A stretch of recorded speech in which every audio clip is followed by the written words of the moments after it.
Yeah, let's get this back up and get out by. All right, we're back.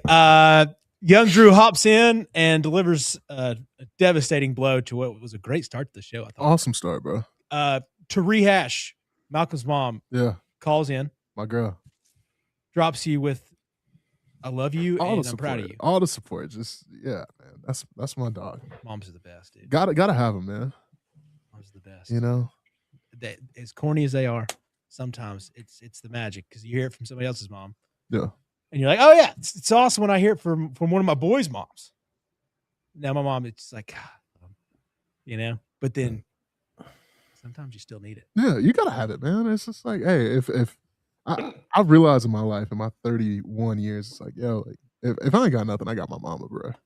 That's a fact, dude. Your mom, ride or die. Like, my mom was going to ride for me. Like, if I'm in jail, if I'm a millionaire, if I got $3, my mom's going to ride. Mm-hmm. I respect it. Somebody else's mom is dedicated to their son, Greg Larnard. G baby, welcome back to the reentry. Yeah, we're back.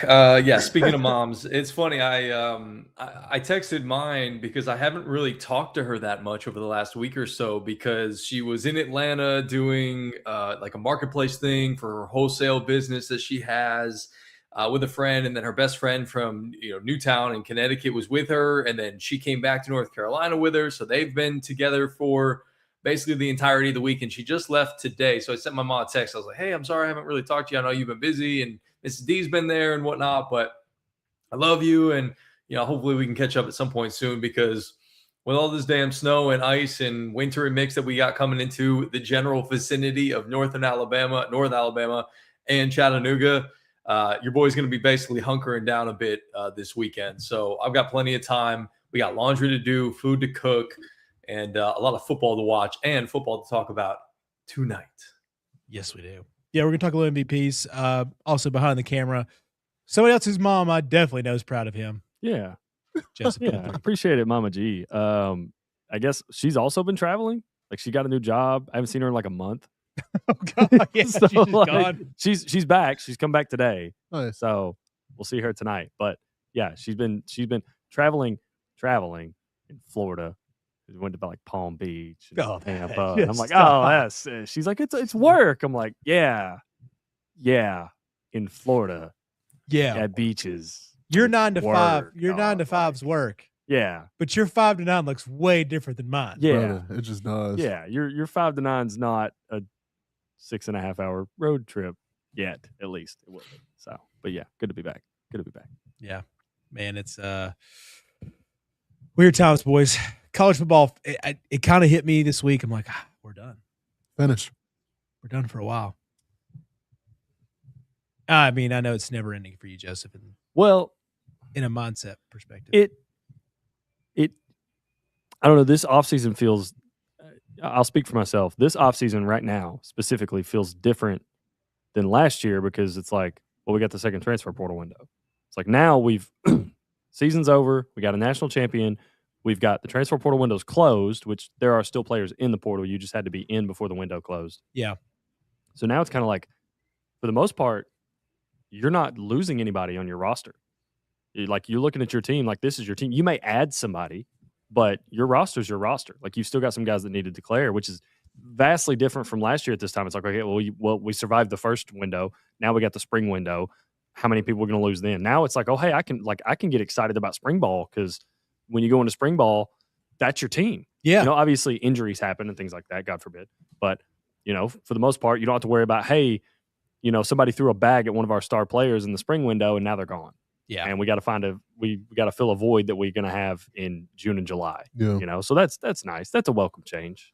But, take a breath. Season's over in a week. I'll be like, all right, we can start football again. Do y'all feel, and Jay, this is a question for you, brother. Like, is this like with Indiana winning and Kirk Cignetti and all the success so early? Do you think it's kind of put the pressure on everybody to kind of just load up? I think it's put pressure on any other head coach in college football because the excuse of, well, I need a little bit of time is gone. Now, I will say, I don't think you'll see a roster accumulation like what Indiana had the past 2 years with these veteran guys, because I think the further we get away from COVID, the further we get away from the COVID year, the less you'll see of like 23-year-olds playing college football. Again, I don't want to sit here and say that's the reason they won the national title, because there's been plenty of 23-year-olds that have played college football before that have not had that kind of impact. Caveat away from that, I think it puts immense amount of pressure on any head coach that just got hired. Alex Golesh, dude, you're under everything you do now is under a microscope. John Summerall at Florida, everything that Curt Cignetti accomplished.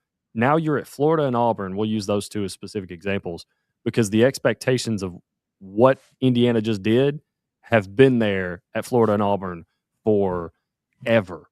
Indiana didn't have those expectations probably until like, oh, hey, guys, we just beat Oregon. We're going to the national championship. Yep. Like, that's probably when Indiana was like, oh, shit, like, we have national championship expectations. we're in the game. Like, you don't have that same level of pressure. Now you have established that precedent. Yep. Curt Cignetti, you got to the mountaintop. Now it's like, oh, hey, we're like a football program. It's like, well, you'll see if you're a football program or if you just had two really good teams. You've that pressure that exists for them now has always existed for Florida. John Summerall, it's like, hey, we just watched what Curt did, brother. There ain't nothing that he has up there that you can't get down here, especially down here. So I think that's where the pressure lies, and that's the big problem is if you're a head coach that just got hired, good luck with patience. Good luck with, well, just give me, another year. Just give me some time. Like, no, because he went to, by winning percentage, the worst FBS program, and in 2 years,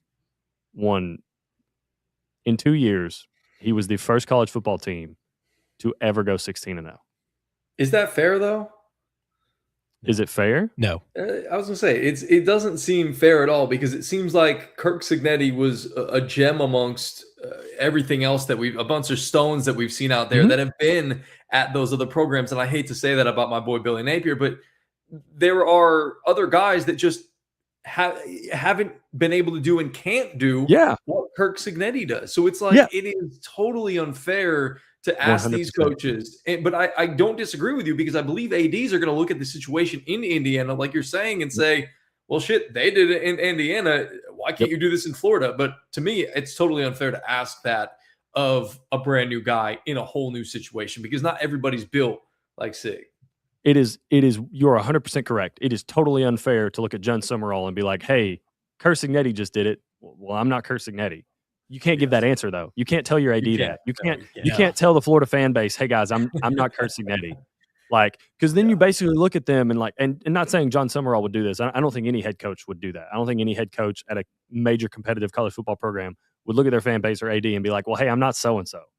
Because that's more or less admitting that you're not as good as somebody else. And I just, when you get to that level, you're not going to say that. Because also, if you're the head coach at Florida, if you're John Summerall, you can't look at the Florida fan base and be like, well, your school just didn't hire somebody as good as they did. Yeah. That's not going to fly. No. So you're totally right, Greg. It's totally, completely, it is 1,000% unfair for the Auburn fan base to look at Alex Golesh and be like, we expect you to be Curt Cignetti, because he's not. It's really tough because Saban set this ungodly precedent in the long term for college football coaching because everybody expected when Saban left, we got to have another Saban. And then now Sigs do it in what is now the short term. So it's like, hey, you either got to be Nick Saban or Curt Cignetti. Yep. Good luck. These are the standards of every SEC program in their own mind. It doesn't matter if you tell me, no, we're going to give this guy time. When you hire a guy and you believe this Tulane coach, let's just keep Summerall in the front of the mind here. You got to be one of those two guys. You either got 2 years to win a national championship or you better win 7. You better not have a recruiting class that goes without one. This precedent is wild, and especially coming from teams like Texas Tech also, it's like, well, if we spend enough money, we can at least get to the playoff. Or it's like we talked about a few weeks ago with Texas Tech and spending all that money. That was not, hey, we're buying a national championship. That was like, hey, we paid the door fee. You got in, dog. Yeah. You got in. And then you played Oregon. Then you played a team with the same roster that had been there before, and you lost. So it's like, hey, you're not buying a national championship spending as much money as Texas just spent on a roster. Yeah. You're not buying a national championship. You're buying a ticket to compete. Like you're paying the door fee. Yeah. So and then you get in and you find out if the guys you have are good enough to get you there. Yeah, what's so For crazy Indiana, too, they were, but They were. Texas Tech, they weren't. Like you just kind of got the wrong people. In Kirk Cignetti's situation, they got the right people, the exact right people in there that they needed to go win a national championship, and not just do that, but go undefeated, which again in college football is a very difficult thing to do. I know it's been a very, very, very, very, very long time since anybody's gone 16-0 because you haven't had the opportunity to basically much before now. But I mean, it's just an incredible, the stars align type of thing. And again, I know they built up to it from last year to this year, and you got to bring in the right quarterback and the right system, and everything just sort of has to line up. And it just lined up for Indiana. And I'm not saying that Kirk Cignetti won't do this again in terms of like being able to have the level of success, because I really do think he's a fantastic coach with a real even keel mindset. We talked about it earlier in the week with the cojones and the aggressiveness, and sometimes it will eventually work against him. That's just kind of how it goes. But again, the stars sort of all aligned, and I'm not saying it can't happen for one of these new coaches in SEC land or wherever else, but it doesn't happen that quickly. It just doesn't. Something also, and I kind of want to get this out there because it's, a week removed, not even a week removed from the national championship. Yeah. But early looks into 2026. I'm very interested to see where Indiana is at in like October, November, and what kind of record they're toting, and what the narrative about Cignetti is. Yeah. Because if they're toting like a 4-3 record, and people are like, "Oh, he caught lightning in a bottle," it's like, I don't think you understand how this works. Yeah. Like, my opinion of him, regardless of what Indiana does this next year, probably won't change, because it's the fact that you went to Indiana, again, lowest FBS winning percentage up until he was there. In 2 years, you not only made the playoffs 2 years in a row, you went 16-0, never been done before, won a national championship.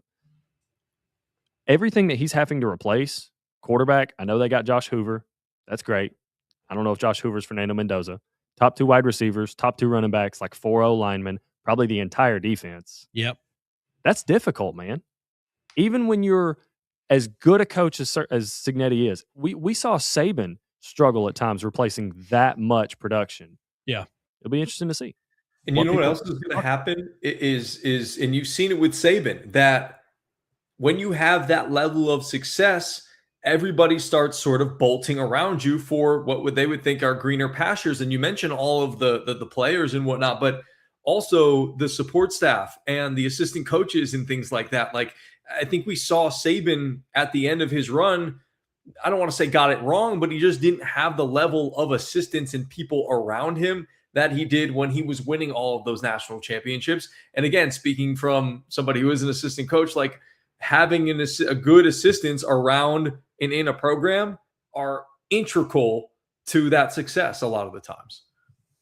For sure. And I think a lot of that comes from when you look at the Final Four, they were all in the Saban tree. Exactly. Holding, Cristobal, Cignetti, and Lanning. They were all Saban. They're all coached on a Saban staff at one point. That's so crazy to think like, about. It's nuts, dude. Greg, I like that point that you just made too, because Tennessee just rated the entire training staff and strength staff for Indiana. So Indiana strength and conditioning coach actually signed an MOU the Tuesday before the national championship game. So like they're highest paid strength. Yeah, in the country. So it's like little things like that people don't think matter, but then also you notice that Indiana really went toe to toe with linemen that were bigger. I mean, y'all saw that O-line. 50 averaging 50 plus pounds per I believe you're right, bro. It's not even just that. It's got to be something to do something, baby. Come on, baby. It's the lack of, and again, there's a certain level of luck that plays into this, and it's not to take away from Indiana because I think it plays into any national championship winning team. There's a certain level of injury luck. Yeah, and I think that can be derived from that can be derived from your strength and conditioning staff. And I know they talked about it, his 2-hour practices through 2 to 3 hour practices, where it's like, hey, we're not killing ourselves at practice. Yeah, so we're ready for the games. I think that is a contributing factor that I think you'll see more programs adopt, is that level of kind of like an NFL model. It's like, hey, we don't beat the shit out of each other on Wednesday. We'll see, but But like I don't get that because like your mentality, it's like Kirby Smart teaching toughness and like bloody Tuesdays. Yeah. Like does that go away? I don't know, man. I say that sitting here at the antithesis of the Indiana model, where it's like, hey, on Tuesday we murder ourselves. As a fan of a program that does that, they literally made them. Yeah, they made them famous for. It's like, hey, you come to Georgia on Tuesday, it sucks. Go beat the shit out of each other. And then like even to the extent of like the Florida documentary, it's like we used to work out hard, 2-a-days, hard, foreign concept. It was like, what is it? Friday nights, bro. Friday nights. Yeah, they go out on midnight instead of going out and partying. They go and work out. Every strength and conditioning coordinator nowadays is like, no, this is a terrible idea. It's like, dude, like go do like a cold tub Friday night and then go to bed early. We figured out the science. We figured out. I get it. Tebow's jacked, but hey, what up, baby Aaron? What up, baby? Yeah, the fact that we paid a strength and conditioning coach $1.2 million is showing you where you got to be at. It's an arms race, and everybody's loading up right now. Everybody's loading up, and to show you how important those guys are, because I still think they are like the only people that can truly contact you full time through certain points. I think the strength and conditioning. I don't know if that's still. I don't know. I don't know the. I knew it used to be dead period rules. Yeah, I don't know what the dead period game is. We'll get our UTC guys in here soon. We'll get this place built out in the next couple weeks. Oh yeah. I was gonna say I have the softball one sitting right here. I don't know about strength and conditioning though. I can ask my strength and conditioning coach. She was there today. Nice. See if she can. Yeah, we might need to know the deets. Yeah. All right, let's move on to the NFL. Yep. All right, boys. I want to ask you first, Northern Alabama man, Coach. Tell me why Jarrett Stidham is going to win this game. Jarrett Stidham is going to win this game because he's not that far of a fall off from Bo Nix, if we're being honest. He moves around and maneuvers around in the pocket very well. He's also one of the highest paid backups. Josh McDaniels, it's very apropos that he's going against his former team that drafted him. Josh McDaniels liked him so much as a backup quarterback that he went out of his way to pay him to come to Oakland and Las Vegas with him when he was the head coach there. And now he's in Denver with the backup quarterback whisperer in Sean Payton. Sean Payton has taken the likes of Taysom Hill and made him a viable starting option in the National Football League when he was with the New Orleans Saints. I know McGee and Drew know all about that. Again, not a great option as a starter, but a viable one that he was competent enough to run an offense in the National Football League. And that's a man who can play basically any position on the field. And I know he wanted to play quarterback, so he got a chance to do that. But Jarrett Stidham, young enough, drafted in 2019, again, has paid big money to go different places. Josh McDaniels, a very good offensive-minded coach, had paid to get him as their backup and played a couple of games there in Vegas. So to me, that tells you, and I was watching some stuff on Jarrett Stidham before we jumped on here, where his reads are good. He's able to, adjust the line protection. Again, he's been around the National Football League for enough years, going on, 6 or 7 years now. Sorry, I couldn't help myself. You don't realize how much you say it until now. Yeah, no, exactly. And I mean, it's now it's a huge thing. And every time you say it, I'm like, oh shit, like there we go again. But we're trying to leave that in 2025, as my girls tell me. But anyways, he's been in the league for a decent amount of time. He's seen different things. And again, he's been under Sean Payton for a couple years now. So he knows the system. He knows how they want to play. He's probably looking at Bo Nix and being like, man, shoot, I wish I was playing behind this defense. I could win, behind this defense and this incredible offensive line. Pro Football Focus ranks all the offensive lines in the National Football League. Denver Broncos are number one, baby. So he will be protected as long as he's not dumb, in which I know he's not. He's a smart player, smart person.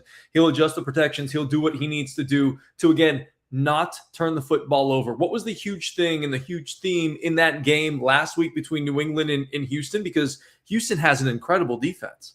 Their offense, not great, right? But the major factor in that game was how many times C.J. Stroud turned the dang football over between fumbles and interceptions and just the entire team in general.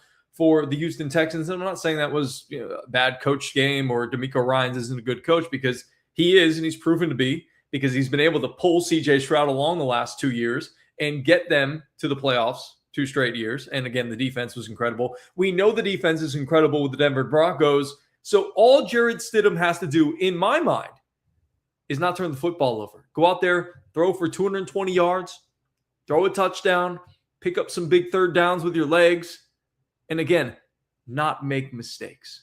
Because as we saw last week, and I'm not saying this is going to happen again, because Mike Vrabel in his own right is a very adept football coach. Chase knows all about that, being a Titans fan.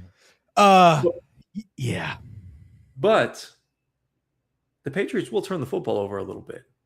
And again, this is going to be a matchup of two teams that, to me, boys, have sort of skated by this entire year. Like, things just seem to break right for them. The New England Patriots have the weakest strength of schedule. You got the Denver Broncos, incredible escape artists. They come back and they win these crazy games late. And again, I know Bo Nix has had a good part in a lot of those things. But again, there's been times where Bo is not known and he's been bad. So if Jared Stidham can just go out there and just be average, again, just don't turn the football over. The Denver Broncos are at home. Sean Payton getting back to the Super Bowl. Mike Vrabel not getting there in year one. We can't have all this success. New England can't continue to do this to us, fellas. They can't go from Tom Brady to Drake May, now Belichick to Vrabel. They can't do it. And they won't do it because the Denver Broncos are going to win this game, and they're going to get their asses back to the Super Bowl. And again, Chase, you mentioned it a little while ago that health is wealth. Well, the Denver Broncos are incredibly healthy. They're going to be getting their center back this week as well. Only going to help Jared Stidham along and help them win this game. Biggie, that was great. That was great. I mean, that was cinema. Man, we got Greg word with G-Bag. No, I loved it. I miss it. We normally don't agree on ball. Please don't tell me you have back-to-back days for you guys. Too. I'll tell you this. Denver has lost 3 games. One to San Diego on a field goal, one to the Colts on a buzzer beater, and absolutely slammed by Jacksonville, and that's it. Body of work is awesome, right? I think that defensively they're amazing. Cortland Sutton's one of my favorite, most underrated players in the league. Bro. Cortland Sutton is a dog. Real quick, is Cortland kind of becoming what Keenan Allen used to be? 100%, but just a big-bodied version. You know what I'm saying? Like, he was always like the underrated guy. Yeah. And then eventually he's going to become very, obviously everybody's going to know who he is, and like, he's the most underrated. It's like 50,000 people can't tell me he's underrated whenever we all know about him now. Yeah. I think that's going to be Cortland Sutton. Right now we're on the early Keenan Allen day. He is the great value Mike Evans. Like, that's love to Mike Evans, respectfully. Like, yeah, Mike Evans, respectfully, because you're looking at long career. Yeah. Sorry to No, hey, brother, it's chatted up on all platforms. With that being said, me and G do disagree. I have the Patriots winning this game, and the reason is pump fake. I love Denver's defense, but brother, I think Christian Gonzalez back there I think he's better than Pat Surtain. That's just Malcolm Harris speaking. That's just Malcolm Harris ball. I love Pat in his game, and you can walk off. That's fine, but Gonzo is somebody, dog. And I think Christian Gonzalez is about to show the world what it means when you talk about zero back there. I think that the resurgence of Stevenson, plus you got Henderson in the backfield. And then also, man, there's a guy, number 8, who's got a nice little baby mama by the name of Cardi B. And it's got a bunch of kids on the way. And possibly a jail sentence. His brother is inspired. I'm talking Stephon Diggs. You put him, Hunter Henry, and the man that Brian Kelly absolutely just messed up and has found his way, Mr. Boo Tay. I don't see a world where Drake May doesn't get this done. So with that being said, give me the Patriots 28, the Denver Broncos 17. I think that defensive front is going to be too much for Jared Stidham. I like him. I mean, I do. I just don't think it's going to be enough. You're funny, Malk. Hot take, Malk. Not the pick, but saying that Christian Gonzalez is better than Pat Surtain. Come on, dog. That's one thing is I think Come on. I mean, I'm being bold taking a backup quarterback against the Patriots. Again, it has happened before. Nick Foles, much different situation than what Jared Stidham finds himself in. But, man, come on now. I like us. That's what Stephon Diggs said, bro. No, I really, really, really love Christian Gonzalez's game. I know you do. You've liked him since the beginning. I remember you talking him up when he got to the league. He is just really fine and just technical and sound, and he just plays so fluid. And I like Pat, but also it's just I just think Christian is in that pedigree, if not better. I'm taking Christian on my team. It's no disrespect, but I just think Christian is really, really like that. I think Diggs is going to have a real big problem with old Pat this weekend. Which is going to open up so much. These tight ends are going to be really good focal points of the offense. And I think, Boutte, we just talked about him. I think he's going to get some. Demario Douglas is another guy for the Patriots who I think is going to get loose, and all these things underneath. Pat can't be everywhere at the same time. Somebody else is going to have to step up opposite of him. And I think Diggs is going to make him earn it on Sunday. And vice versa. I think Pat's going to make Diggs earn it on Sunday. Dude, I think this is going to be kind of a snoozer of a game. Vrabel, Peyton's going to relish in the opportunity, I think, of having this backup quarterback the same way Vrabel would.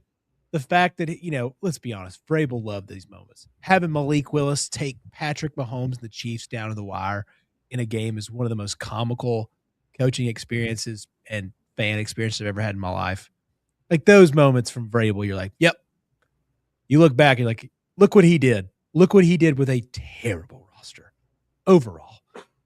Mike Vrabel's, I want this so bad for him. And this is kind of just a Vrabel pick. I'm going to take the Patriots. I think it's close. I think it's 2017. I just don't think Stidham can score enough. I think they're going to force some turnovers on May. But I still don't think they can score enough, even off those turnovers. I think there's a few plays Bo makes that Stidham can't. Yep. That's the only thing that sucks. Is I'm with you. I don't think there's this huge gap. But as Brian Scalabrine says, I'm closer to LeBron than you are to me. You know what? So, yeah. I love that. Yeah. So I always take that one into heart when I compare NFL guys. I'm like, yeah, I get you guys are pretty close, but it's a big gap. Vrabel's just awesome. Drake's awesome. And I just want the Titans to look back on this year and be like, man, what does it say? Vrabel has all teams ready to run through brick walls for him. Vrabel be out there headbutting players with no helmet on. Yeah. Aaron is funny. He is, man. Dude, what's so funny too is we were sitting there the other day and we were watching the game and somebody was like, I don't remember who it was. And they're looking over and they're like, whoo, that guy needs to put on a coat. Looking at Mike Vrabel, I was like, that dude ain't. He's going to wear his vest and his long sleeve shirt. I don't care how warm or how cold it is. He wears the same outfit. It's in between the classy look and, he's not Mike McDaniel, which real quick, are we fans of the Chargers taking him? Yes, I am. I like that fit with the Chargers. Justin Herbert in that offense needs something creative, and I think Mike McDaniel is going to be motivated to really put something incredible together because I do believe he wants to be a head coach in the National Football League somewhere and someday again. And this is a much better route. And like we talked about, going and killing it as an offensive coordinator. And again, maybe he just needs to get another chance and kill it as offensive coordinator, get a better job other than the Miami Dolphins. Not a great job there with Tua. He tried his best, had a little bit of success, but Tua with all the head injuries and things like that, it was a bit much. So go be an incredible offensive coordinator with the Chargers. You've got a talented quarterback in Justin Herbert who really hasn't been able to put it all together. You need to get that offensive line handled. And then you also have to find him some weapons because Big Bad Lad, I'm sorry, Joseph, wasn't Big Bad Lad so much this year. Keenan Allen had a nice year, but he's long in the tooth. And then you had, a decent year from Quentin Johnston, the beginning of the year. Second year, he was basically a ghost. You're putting out an APB for him. Aronde Gatson, the tight end, was, again, great first half of the year. Fell off, nowhere to be found in the second half of the year. So the Chargers need to do some different things there, and getting a guy like Mike McDaniel in there to be a little bit more creative within that offense will help. And again, the biggest piece of it, you have it. You have a guy who's incredibly talented, who is just continually underperformed. So if he's able to take Justin Herbert and this offense to new heights over the next couple of seasons, he'll get his opportunity to be a head coach again someday. That's big facts. Yeah, get the Chargers, get back healthy, be fine. Real quick, what do you think? Yeah, man, I'm not a fan of Justin Herbert. I mean, I know. Yeah, you're not a Herbert guy. Yeah, I'm not a Herbie at all. I think he is. He's Josh Allen with worse PR. Like 100%. Like what? Better hair, though. Yeah, he's much better hair, and he has Madison Beer. This really Haley Seinfeld. This is tough. This is tough. Like if Herbert and McDaniel can't work together, which also hilarious clash of personalities between Harbaugh and McDaniel. Dude. Those I don't know if you guys saw the thing I put in the group chat, but that was very accurate. Yes, like it's gonna be comical. That I think JJ Watt was like, "We have got to get Hard Knocks out there. Yes, got to, dude. Even if it's just a thing of them." I don't even know like what kind of personality Herbert has. I don't know if he's just cool, quiet surfer boy. Like, Josh Allen's perfect for something like that. The Bills it just wasn't a very good Hard Knocks. Either way, thoughts on that. But yeah, Joseph, real quick, Patriots. We'll go back to that game. Okay. Gummit. It's fine. It's fine. We're good. We're good. Go fix it. I'll just get. I'll go with the Pats because it feels like it's inevitable. Vrabel's too good of a head coach. I think Drake May's been really hot this year, even though they have played kind of a dookie schedule. Dookie is crazy. Yeah. That's an adjective. Yeah. I mean, listen, I'm just here describing who they've played. I'm just kidding. I'll take the Pats though. I think Vrabel should have won a Super Bowl before this point, and I think it's just only a matter of time until he does. So yeah, hey, I'm back. Hey, there he is. Yeah, so give me the Pats. Give me the Pats because the dynasty is going to return. Yeah. So, Dadgummit, dude. Yeah, I know people hate it. I get it. Well, dude, I feel like it'd be fine if it was like if he had been at Tennessee. If he was at Tennessee, if he was doing this at Tennessee, it'd be like, at least it's not the Pats. God, be such a happy person. Yeah. Sorry, Chase. I didn't mean to. Like. Okay, here's what I'll say as a casual Tennessee fan. Right now in this moment, I'm already locked in. I'm trying to convince myself of Robert Saleh. It's hard because look at what Vrabel's doing. But my Sundays, I did get a lot done this year because I just had very productive Sundays. It wasn't the worst because I have a busy daughter. Yeah. It wasn't the worst thing that happened to me this year for the Titans to be bad. This is a good time for it. It's a good time for it. Yeah, you got your quarterback, hopefully. Maybe you got a little bit better of a coach. You got a new stadium coming. Just take I need the Bills. I need the Bills to be smart and not hire Daboll as their head coach because that's kind of dumb in my opinion. It would be terrible. I need him to come be our OC. Yes. Tennessee. Yes, you do. Yes, I think your OC is Cliff Kingsbury. I don't know if I like Cliff. I don't know. Really? Dude, if he looked like Brian Daboll, I don't think we'd like it. If Cliff Kingsbury was ugly, he wouldn't get as much clout. I'm going to say it. I agree with you. He took a cool picture in Arizona. Everybody's like, oh, he's a great offensive mind. Nah, he just has a really good photographer. And he's a guy who failed upward. Having Patrick Mahomes at Texas Tech, failed there. Didn't really have much winning going on at Texas Tech when he was there. Failed upward into the head coaching job for the Arizona Cardinals. Bingo. I don't know if I like him. I mean, but he may be good. You got that. Well, he was great with Jaden Daniels last year. Yeah. Off the chain, bro. Like, yeah. Yeah, it is. It's maybe he's good for one like really exciting season. And then it's he didn't have Jaden Daniels this year. It's kind of tough. That's fair. Terry was there. So it's like, it wasn't his year. We all knew that the regression was going to happen. But anyways, I digress. I just think Brian Daboll needs to come to Tennessee and be an OC. Get your swagger back. Do the same thing McDaniels is doing. Anyways, second game because Daddy's got to get going. I got to get a prescription. No, you're good. Yes. Yeah. Much more exciting game. Yeah, NFC. Rams, Seahawks, Sam Darnold, Ghost of Christmas Past, Mono. Those are the two things he's known for. Let's be honest.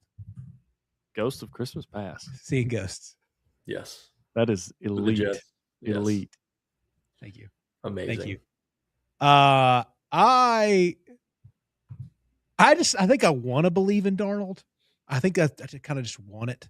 This would be a good comeback story. This is by far, like, either team that wins, I'm like kind of okay with. But I think the Rams would make a better Super Bowl. Yeah. But I think they could beat the shit out of the AFC, Here's I think there's a possibility. I mean, dude, I just need you to listen. I just need you to visualize Jarrett Stidham, Sam Darnold Super Bowl. Ooh, that's a terrible legacy game for Sam Darnold. He can't win. It's like, well, you beat Stidham and that's awful. Drake May has to win. Yeah, he's got to be Drake May Stafford. Like that, then we should have. That's who should win the MVP. I don't care what the votes say. Well, don't they have to pick the MVP before the Super Bowl? Yep. Doesn't matter. They hold it off this year. Like, we couldn't ask for a better one. Imagine they write in the ballot when they give the award. It's like winner of the Super Bowl. Yeah, that's who gets it. We don't go win it, guys. You guys have the game. You have the perfect announcement for it. If we know, yeah, because the MVP will be out. I don't.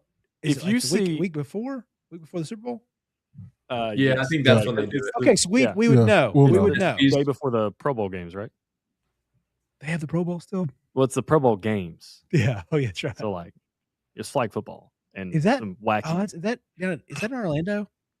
I think so. I don't know. Oh, speaking of, when I go to Orlando, I'm going to go visit the ESPN Wide World of Sports. I've never done it before. You should. Nice. Oh, it's beautiful, bro. Yeah, looks cool. Solid. Anyways, I don't know who I want to pick. You guys go. I'll put y'all on, man.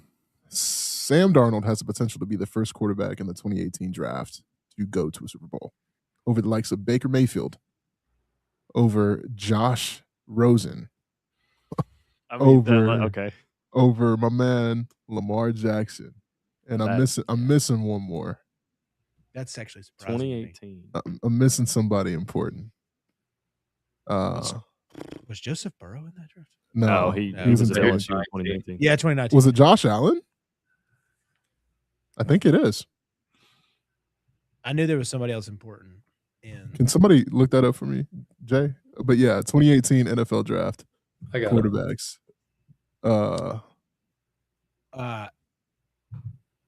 Josh Allen. Look at me. Okay, so he would be the first quarterback in this. I mean, that's an accomplishment in itself. That's heartbreaking. Yeah, bro. Like, if I would have told you this in 2021, what would you say? That Sam, I would have laughed. I would have been like, okay, there's Biggie hot takes, and then there's the dumbest thing you can possibly say, and it would be that. Especially, like, think about 2021 Lamar. Yeah. Oh, yeah. You're like, they just got to find him a few weapons, and you realize, and then 5 years later, you're like, they've still sucked at drafting wide receivers, or recruiting them for free agency. I don't feel like Baltimore's like the worst place, especially with that team, those sick uniforms. By the way, they hired Jesse Minter. Yes, saw that. Breaking. Yeah. Nice. I don't know much about him. I really don't know much about him. But I think coach there from 17 to 20. He was good. Yeah. And he obviously did an amazing job. Like, that was another Chargers defense that was really solid. Yeah. Most of the year. I'm going with Seattle. And the reason I'm going with them is because I saw what they did to the 49ers last week, and I think the 49ers are one of the hottest teams in football. I just, yeah. And the Rams, I mean, last week, could have gone either way. That's cold as shit up there. Could have gone either way. And I think, yes, it was a lot happening, but I think the Seahawks are built a little bit better than the Bears. So with that, I think Jackson Smith and Jigba is going to give us something to look out for. And I love Puka Nacua, guys. There's probably nobody who loves Puka more in this room than me. I love him to death. We have the battle of who's the best wide receiver this Easy. Battle of who is wide receiver one in the league. Wide receiver one this week, and then possible Super Bowl MVP matchup. Give me the Seahawks. I think they're just too much. Gregory. Well, the Los Angeles Rams did it for me last week. They knocked out the Chicago Bears. Could not be happier about it. Ray is a huge Rams fan, so Obviously, I have to go with the Rams. You hate watch the hell out of that game. Oh my God. Other than rooting for the Packers and then rooting for Aaron Rodgers in that final game against the Baltimore Ravens, I don't think I've cheered more or been more excited about a game than that one. And when Caleb Williams made that incredible throw, and look, it was an incredible throw, not going to lie, in the end zone to Cole Kmet, I believe it was. I mean, I literally took my glasses off and threw them across the room. I could not believe it. I hate watch the shit out of that one. But anyways, I know the Seahawks have an incredible defense. Look, they were my fantasy defense all season long, and they were awesome. And they are an awesome defense, like rivaling potentially. Don't know if I want to go this far, but rivaling potentially the Legion of Boom status, in which they had a much more dynamic quarterback at the time than Sam Darnold. I know JSN is awesome, but other than him, I know Rashid Shaheed is great in special teams, but nothing really to write home about in terms of a wide receiver. And Sam Darnold has thrown 6 interceptions against the Los Angeles Rams this year. 6. So the ghosts are going to be seen. They do have the much better defense. They are playing in the Pacific Northwest. The 12s are going to be going crazy because they are the number 1 seed. But Matthew Stafford is the MVP of this league, and they will find a way to get out of Dodge and go to potentially win Matt Stafford a second Super Bowl. Let's make it happen, man. Yeah, let's do it. That feels right. I think last week was just the perfect day for the Seattle fans up there. Like, you get the opening kickoff, you celebrate. You're like, dude, we're gonna go do it. It feels like it is just huge letdown territory right here. Yeah. The Rams went to Chicago and beat Chicago in Chicago weather, like the thing that was going to just defeat the soft California boys. Yeah, I think the Rams kind of take it home. I feel bad because I want it for Sammy Darnold. I think you just love a good redemption story. But Matt Stafford's he's going to cook, brother. He's going to cook this week.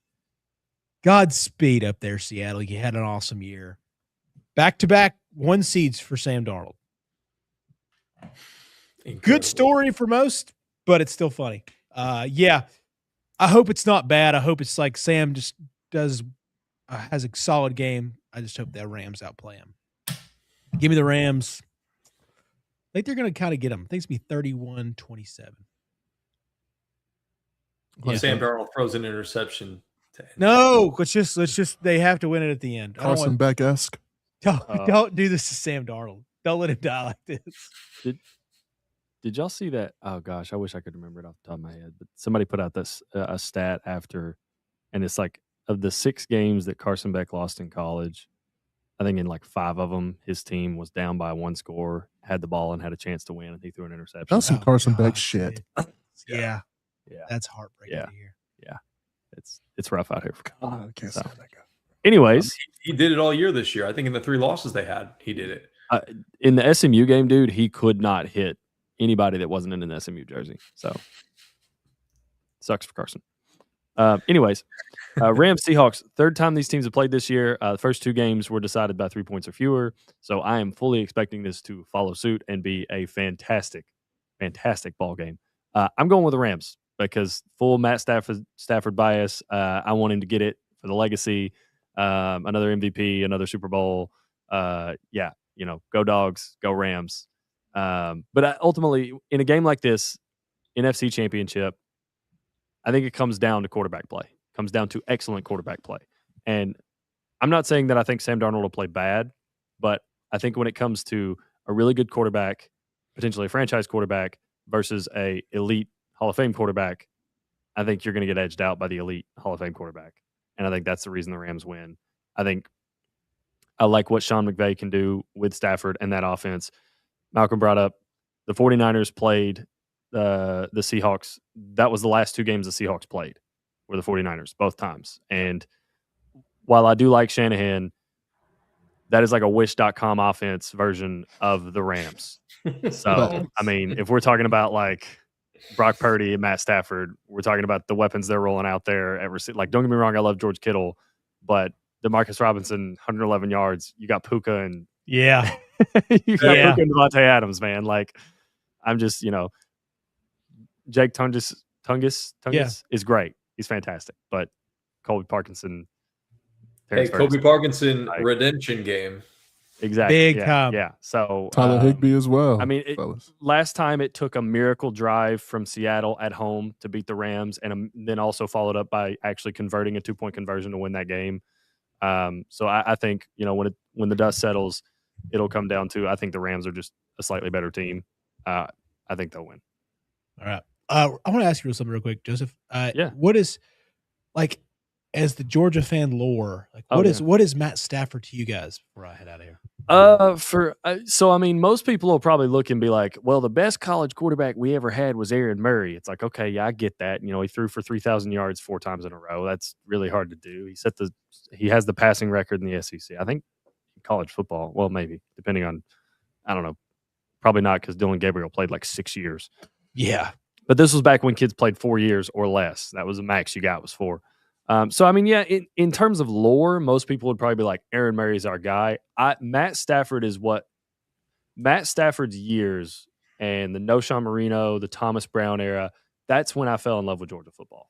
But like, so like for me, as we look at Peyton in the pros, like, is that kind of y'all's same way like you look at Stafford? Like, he carried on the legacy of Georgia forever? Or? I mean, maybe, probably not, because I feel like I don't know. I don't feel like he really goes to bat for Georgia. Like, I still think he's a fan. He's like, yeah, I went to Georgia. I played ball there. Like, I had a good time. I enjoyed my time at Georgia, but I don't think he really like carries water for Georgia. True. If that makes sense. Like, he's not on the sidelines in a Georgia pullover the same way Peyton is at Tennessee. Like, not saying he doesn't cheer for the Dogs. I think he's still a fan, but I think he was one of those guys that, like, I went to college. I just happened to go to Georgia. I'm a Georgia fan, but really, I wanted to play. I wanted to be a pro guy. Yeah. Like, I think that's where Stafford is. So from a lore standpoint, I love Stafford because of my connections to Georgia football. That's when I really that's when I started to get into football, was right before he arrived. And then the Sugar Bowl team that absolutely stomped Hawaii. That was when I was really getting into football and becoming a fan and understanding a fan and understand. So, like, he holds a special place for me. That team does. But I think most Georgia fans would probably be like, hey, Aaron Murray was our guy. Because, like, he was there for 4 years. He still carries water for Georgia now. He didn't work out in the pros, but yeah. Okay. All right. I got to roll. I got to go pick up his prescription. You guys have fun. Yeah, brother. I'll zoom this camera in for you. Hey, boys. Chase Green, ladies and gentlemen. Being just a great father, man. Great guy. Great man. Great friend. Great friend. Great CEO. So there we go. Getting a little close up of Malcolm. Look at that. Come on now. Oh. He's ready for it. What, I get a little expanded screen? Nice. Yeah, little 2-man. Yeah. 2-man game.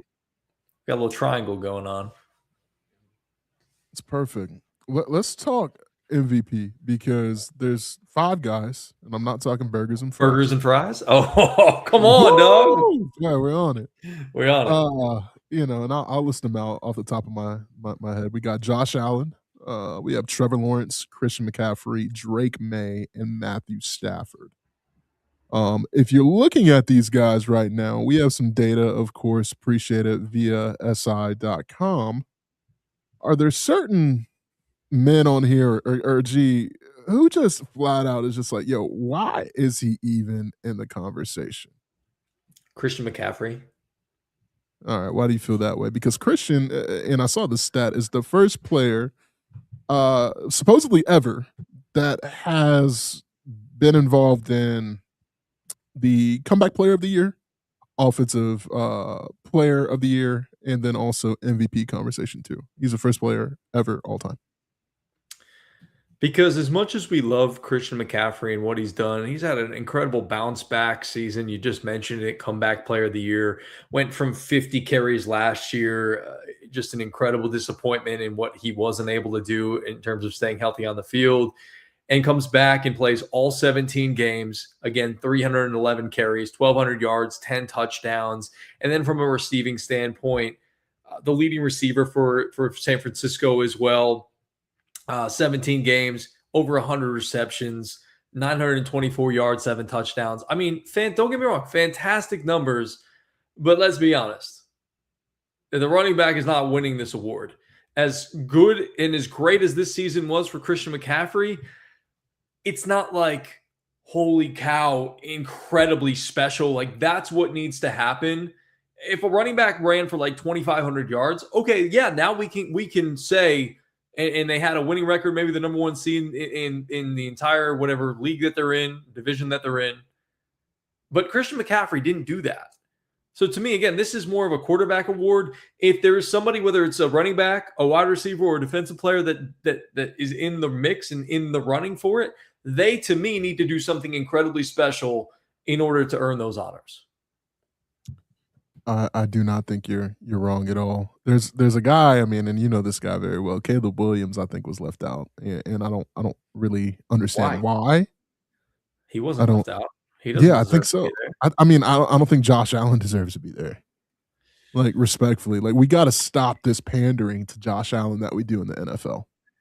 I mean, we gave him a sympathy MVP last year. That was Lamar Jackson's trophy. Like, you know, I feel like, and I love me some Kevin Durant, but like, bro, like, Josh Allen is kind of like, to me, in the KD type conversation. Like, it's just not deserving. And I love, like, I don't know, bro. Like, it's always not Josh's fault. It's like, no, like, eventually, bro, like we really got to have some conversations that, like, yo, like, he might not just be legendary.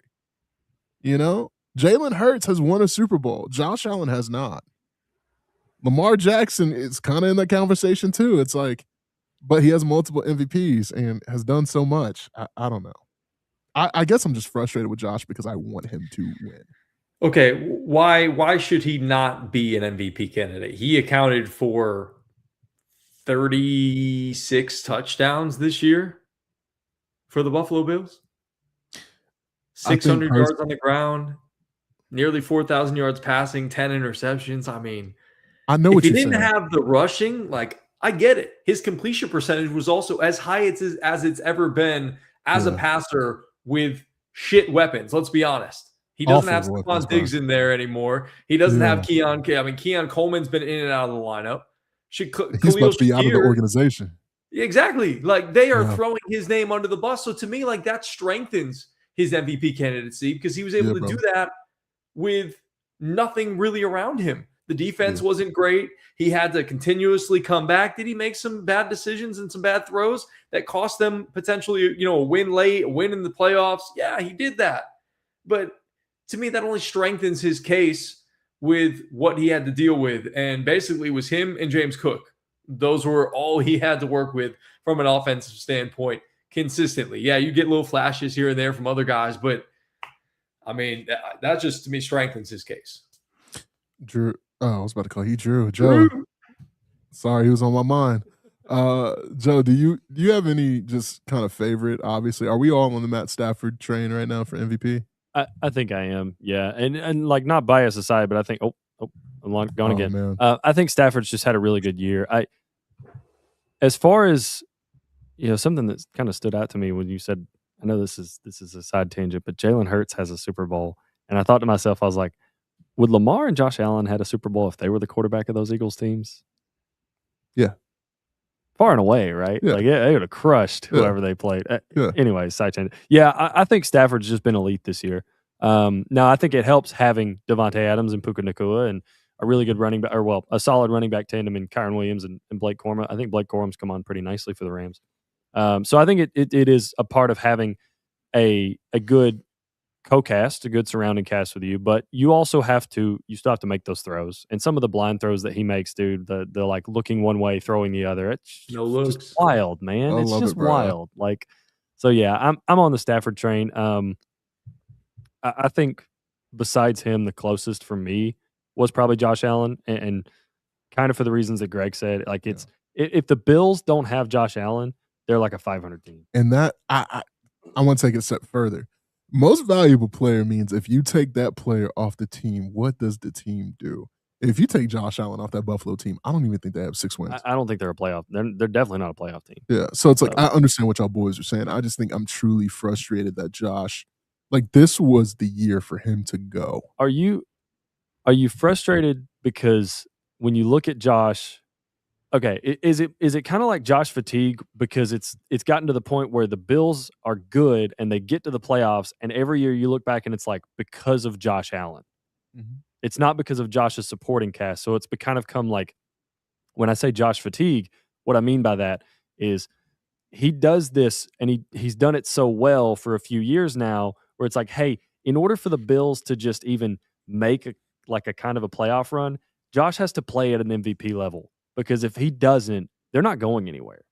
Bro, yeah.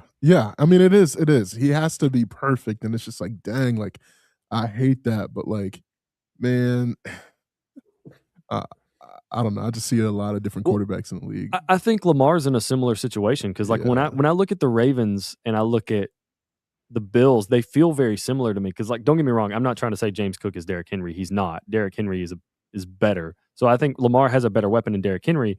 But like the versatility that James Cook offers, I think has some advantages over Derrick or a body type like Derrick. But again, it's freaking Derrick Henry. Yeah. But when you look on the outside and you look at receiver talent, I mean, how much better is like Zay Flowers than like Gabe Davis and Keon Coleman? Like when you look at these receivers, I think he's better. I'm not saying he's not better. Flowers is much better than anything that Josh Allen has to throw to. Yeah, I'm not saying he's not. I'm not going to push back and say that Zay's not a better receiver than anything. But like from an aggregate standpoint, Ravens wide receiver core, Bills wide receiver core, there's not really somebody that's like they don't have a T. Higgins. Yeah, they don't have like the alpha. Like not even saying a Jamar or a Jettis or like an AJ Brown and AJ Brown's prime. Like they don't even have it. They don't have a T. Higgins. Yeah, they don't have a George Pickens. Yeah. It's like much less a CD. Like you don't have the number 2 guy. Yeah, like you're trying to hire a bunch of like threes. Yeah, I get that. Now, let me because I know we're about to kind of wrap up, and I want to kind of touch on the NBA with G real quick. G, can I just say one more thing about the MVP? Nah, just one more thing. Nah, absolutely not. So I do agree with you guys. I do believe with the year that Matthew Stafford has had, with the what did he have? 47 touchdowns, 46 touchdown passes, 4,700 yards. I mean, it's incredible. Another guy that you can miss me with is Trevor Lawrence. I don't believe that he needs to be in this conversation. In a really nice year. The Jags were really fun to watch this year. Obviously, I know they lost to the Buffalo Bills when I had tried to have faith in them. They won, 8 straight games to end the season. Liam Cohen's first year. Awesome. This is a nice little step for Trevor Lawrence. And I know he had the 9 rushing touchdowns, and that's big. Yay. You know, you don't really have much of a running game outside of him, around the red zone and things like that. Bashal Tootin and ETN, it is what it is. But I don't need him to be part of this conversation. It really should be Josh Allen, Drake May, Matthew Stafford. And it should go Stafford. Honestly, probably Josh Allen, then Drake May. But I really like what Drake May had there and did there in New England this year. And I'm excited to see what he has in terms of the future because it's going to be fun there in New England. And I'm kind of pissed about it because they go from Brady to Drake. But again, I can't complain because I've gone from Brett to Aaron to Jordan Love. So who am I to say? Can I ask you one question about that, Greg, specifically about Trevor Lawrence, and just short answer because we're running low on time. Is part of the reason because I'm with you. I'm with you on the miss me with the Trevor Lawrence. I agree actually in that aspect. But is part of that, does that stem for you from the fact that what Trevor did this year is what we feel like Trevor should have been doing every year he was in the league, with the way that he was talked about as a quarterback and the way that he, coming out of Clemson, it's like what Trevor did this year. It's like, oh, hey, that's the Trevor that was talked about and that we should have seen all these other years. And it's like, now he finally hit that. It's like, that's not MVP level. That's just what Trevor Lawrence should have been. I wasn't thinking that way, honestly, but that's a great point that this is what Trevor Lawrence should be. And this should be basically a normal season for him. But since it was so out of the norm, I think that's why we're putting him in the MVP candidacy and putting him in the conversation because it was so out of the norm. And this is what we expected out of Trevor Lawrence when he came so highly touted out of Clemson and everybody was trying to tank for Trevor and all this good stuff. So That's a great point, Joseph. Yeah, I didn't think of that, but that is exactly right. I'll keep it 100. I was about to bash you guys about the Trevor slander because, like, I love Trevor Lawrence. No, dude.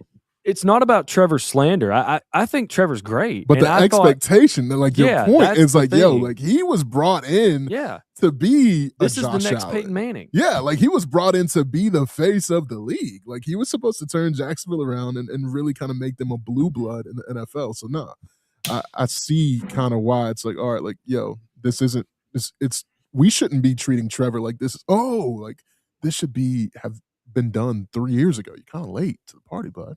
Yeah. I feel you. All right, talk NBA to me. Yeah. Talk dirty. Let's go. The Knicks up by what? They win by 56 last night? Yeah, man. ETA, about time. Sorry, just had to get that out. Go ahead. No. Shout out to the Knicks, man. Avenging some demons last night. They were on demon time. Want to ask you real quick about you're seeing this stuff with Bron, and I'm not sure if you saw it, but some things have been leaked from the Buss family in terms of, hey, like LeBron's kind of selfish and the stuff with Clutch and supposedly, throwing Austin Reeves out for a Jaren Jackson Jr. out of Memphis and, not being appreciative and kind of wearing out his welcome in LA. It's been a lot of talk in like the last week or so. There's been some stuff leak out in the last 48 hours. What are your thoughts about the legacy, not of LeBron James, I mean, because it's clear he's the best to ever touch a basketball, but his Los Angeles legacy, and is the marriage over with LA and LeBron, and if so, what's next for all parties? Just kind of walk me through that. And I don't want to hear any MJ talk, by the way. So you're telling me a guy who self-appointed himself the king is a little selfish and a little full of himself? No way. Listen, man, we were all witnesses. We were all witnesses to greatness, brother. All right. It's an interesting story. And I do definitely want to get your take as a Lakers fan after I give my piece here. But I haven't really been keeping up with the story incredibly closely, but I have heard the rumblings that the marriage is kind of getting on kind of shaky and rocky ground, which to me is interesting because I can't see LeBron ending his career anywhere else except for LA or except for Cleveland, if I'm being honest. Like those are the two landing spots that when he went to LA, I said, all right, he's going to get his business hat on. He won the COVID chip. He brought a championship to LA. Fantastic. Good stuff there with him and AD. They did it. Rah. Good for you guys in the bubble chip. But I'm just sort of surprised by it all. And I know he wants to play GM, just kind of like the greats generally do. They want to have their say and they want to be part of building the team because they feel like they have their finger on the pulse of the team. And I'm just sort of speaking, the great ones generally don't and aren't good at building those teams. And here's a little MJ slander for you. I know you'll appreciate this, that when he became a general manager, you could tell he didn't have his finger on the pulse of a team because he wasn't able to build any sort of competitive basketball team on the floor. The great ones just aren't good at that. They are great at what they do. Aaron Rodgers, terrible general manager. Don't want that guy handling player decisions and things like that, bringing in Alan Lazard in New York and Cobby and, whomever else, Nathaniel Hackett. Stop. Just go out there and play the best damn quarterback that you can play. And if you want to have your voice heard, awesome. You can have your voice heard. And LeBron can have his voice heard, the whole thing. But at the end of the day, these people that are put in these spots, you mentioned the Busses and the Rich Pauls and all those people, they are put in these spots and paid handsomely to do a job. Let them do their job. If they want your input, LeBron, they will ask you. And it would be a courtesy if they did ask them, because you have to value one of, if not the most valuable asset on your team. And I would want a little input on that. But at the same time, look, this is my job. I want to let me do my job. You handle your business on the court. I will try to handle our business off the court to help you guys be able to handle your business on the court. So again, I can't see this ending any other way except for he stays in LA and he finishes his career out as a Laker and he rides off into the LA sunset, or he goes back home to the land and he goes to Cleveland. I would be shocked if he ended anywhere else. Can I be real with you, bro? I would hope that you will always, as you say, keep it a buck with me. Keep it a buck. I think LeBron's getting traded in the next 2 weeks. And where, though? He's going to go to Golden State. And I think you're going to I think you're going to pay him with Steph, the buddies. Like, I can see it, but I just don't want to see it. I mean, want him to end in LA or go back to Cleveland and end it. Like, I don't think legacy matters to him at this point. Like, I think he just wants to do his thing. Like, I think the marriage is over. I think you can get the most out of it right now. Supposedly they're looking at either LeBron and or Giannis. I don't think they have enough to go get Giannis. I really don't. Golden State doesn't. I mean, you have Steph, but you're not giving up Steph.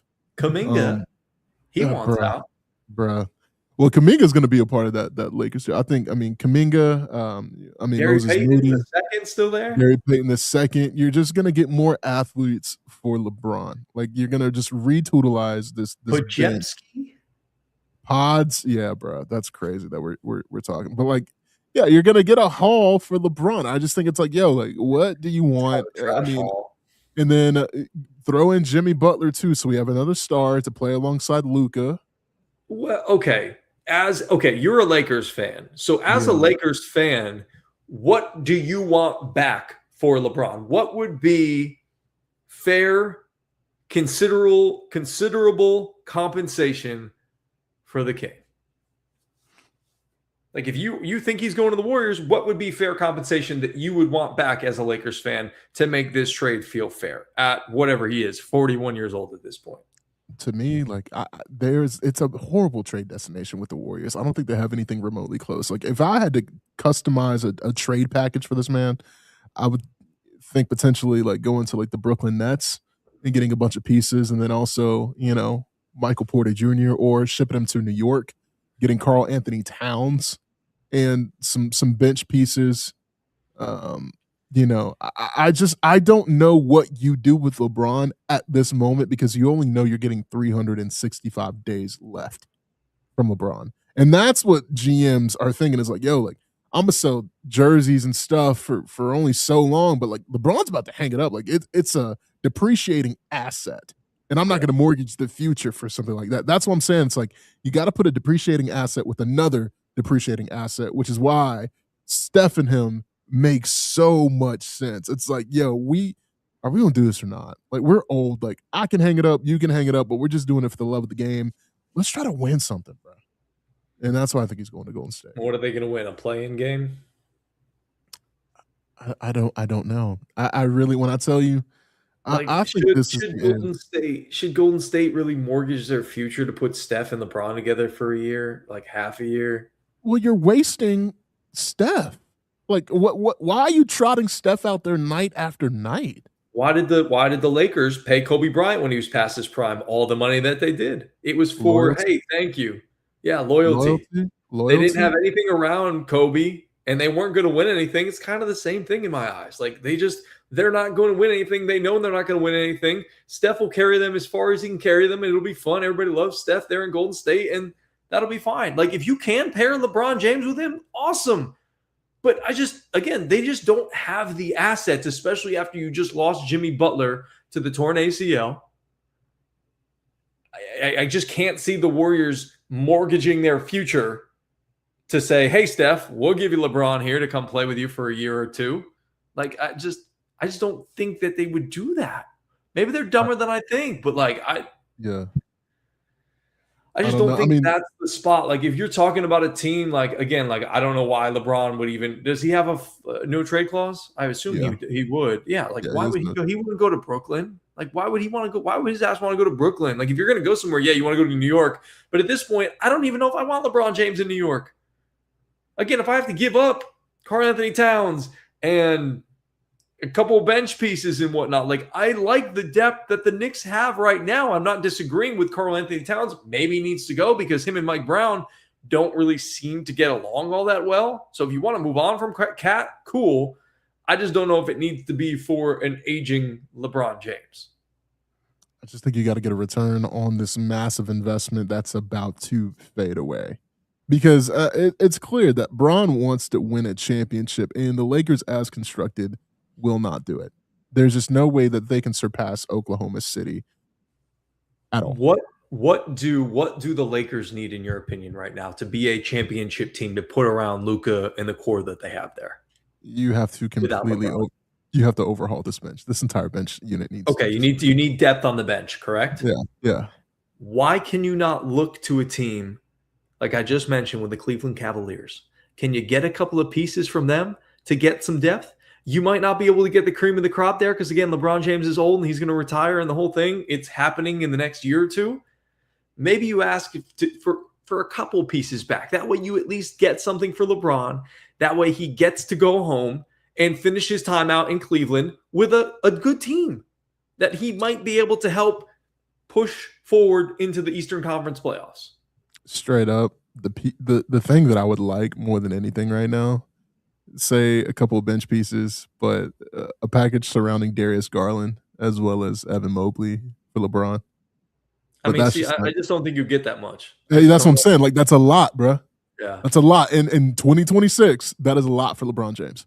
Could you take Darius Garland and DeAndre Hunter, or Darius Garland and Sam Merrill? I mean, Darius Garland, DeAndre Hunter, and like Ty Jerome whenever he comes back. But it's like, I don't know, bro. Why don't you take Lonzo back? Take Lonzo back. I mean, you know me, bro. I know. Put the CO2s up, boy. Yeah. Give me Lonzo hoops, man. That was ethical basketball, man. No. Toss Larry Nance Jr. in there. Let him be, a Laker again. Wasn't he a Laker at one point? They need something. I don't know what you do with Bron, and I'm just going to be very interested to see what the next 2 weeks look like because, yeah, he is my favorite basketball player all the time. I've just truly enjoyed watching the career of LeBron James, but like it's coming to an end. It's like a lot of things are coming to an end. So, yeah, bro. Much like this show is. Hey, like, subscribe, follow on all social media platforms. Got some great stuff on the way. This space.